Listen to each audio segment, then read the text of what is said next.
முருகனுக்கு உகந்த திணை மாவிளக்கு எப்படி செய்யலான்னு பார்க்கலாம். அதுக்கு திணை அரிசி 1/2 கப் எடுத்து கழுவிட்டு ஊற வச்சுருக்கேன். 2 மணி நேரம் ஊறினதுக்கப்புறம் வடிகட்டிட்டு ஒரு காட்டன் கிளாத்தில் பரப்பி விட்டுடலாம்.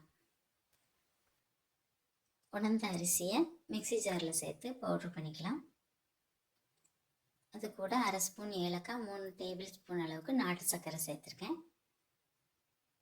அது சேர்த்து கலந்து எடுத்து ஒரு பவுலுக்கு மாற்றிக்கலாம். அதோட கொஞ்சம் தேன் கலந்துட்டு உருண்டைகளாக உருட்டி எடுத்துக்கலாம். நான் ஒரு 6 உருண்டை எடுத்திருக்கேன்.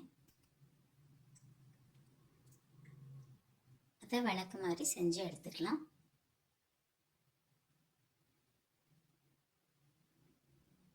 அதில் மஞ்சள் குங்குமம் வச்சுட்டு நெய் ஊற்றி திரி போட்டு ரெடி பண்ணிக்கணும்.